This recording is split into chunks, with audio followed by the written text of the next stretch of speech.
Hello, hello, hello. Welcome back to the Saba show.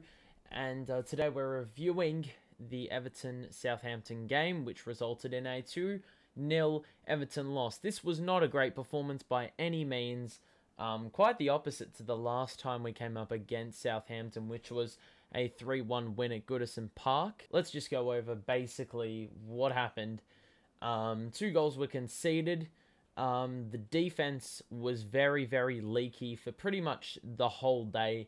A lot of opportunities for Southampton. We had a few opportunities for ourselves, but that really only happened in like the first 20 minutes. I mean, that's probably how long the energy lasted until, Southampton really took control of the game. And obviously, Lampard's game favours possession and control. So once you take this control away, our game plan is relatively void and we're always on the back foot. So today was pretty much a byproduct of all that happening and the game plan being exploited.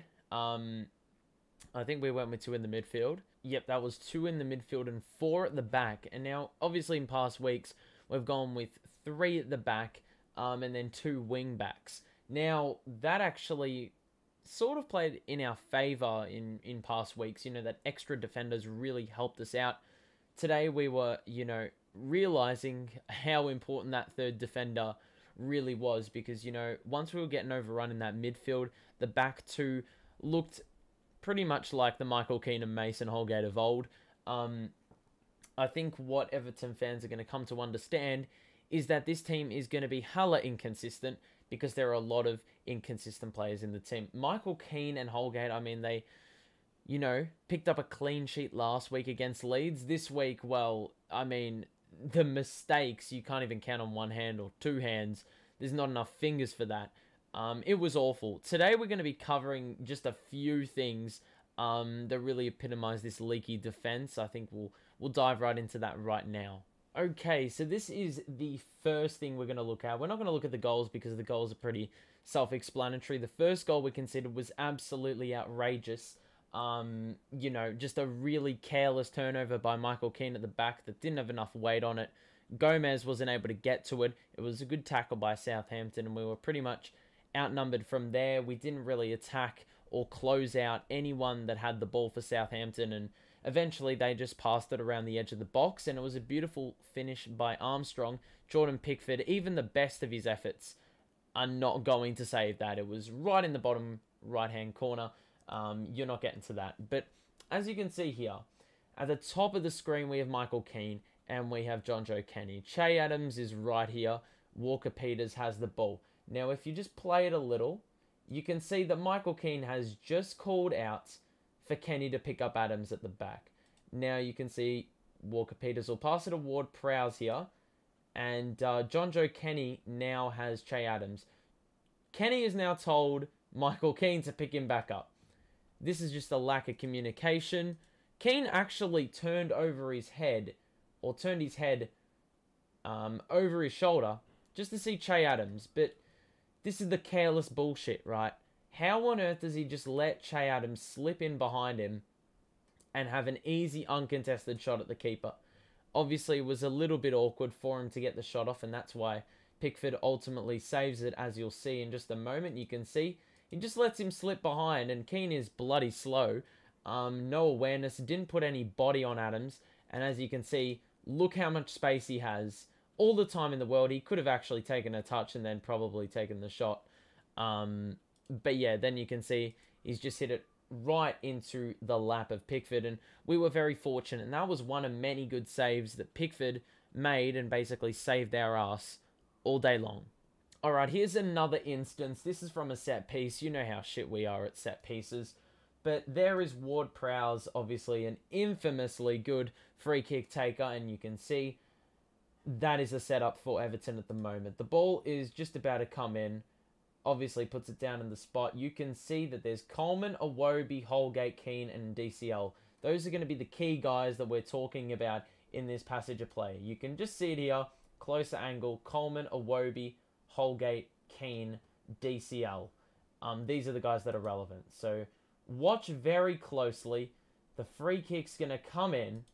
I'm going to stop it right here. You can see there's Keane, Holgate, Iwobi and Coleman. Now, notice that the two Southampton players here are goal side. Everton players should be bodying these guys and basically blocking the run for these Southampton players and basically, you know, eliminating them from the play. Michael Keane has covered Bednarak, it looks like, and Holgate is actually not covering anybody. DCL has just completely taken himself out of the picture. As we roll it, stop here. You would have thought that we're going to deal with this ball. This ball is not getting to the back. There is no way it's getting to Coleman, even getting through a Iwobi. But as you'll see, it goes right through. And if it wasn't for a bit of iron, that's another goal. That's another goal. And Pickford has the absolute right to be irate at that. Because Holgate should have cleared that shit well and truly. Coleman and Iwobi need to be goal side. As much as you are playing them offside or onside, you've got to deal with them and not even let them have that opportunity. I don't even understand how that didn't go in. It was from point blank and it somehow found the crossbar. But that is just another example. I mean, this has happened all year long. Just stupid shit like that. And there is another prime example of the absolute mediocrity of our defense. Okay, so this is the final thing we're going to look at. It is 1-0. It is 83 minutes gone. Now, this was a common trend in a lot of our attacks today. You get it in the midfield. We try advance it forward. And due to a lack of quality, which is commonplace for Everton matches, we turn the ball over. And we always do this in key areas or we've, you know, had a very good play up the pitch, but it's always the final step that gets us stuffed. And, you know, they're going the other way and they possibly score on the counter. Now, this is not at that severity, but as you can see, Donny's going to take the ball up. Dale makes a run. Terrible pass. Terrible pass. I mean, I don't need to say too much more about that, but now you're just seeing, you will see eventually, just the ease at which they're able to get this through. And they pretty much had this luxury all day. That is a wonderful pass by Romeo. Armstrong gets it out wide. Livramento cross. Now, how on earth, this has happened on numerous occasions this season, goal or not, how does Seamus constantly find himself under the ball in the wrong position?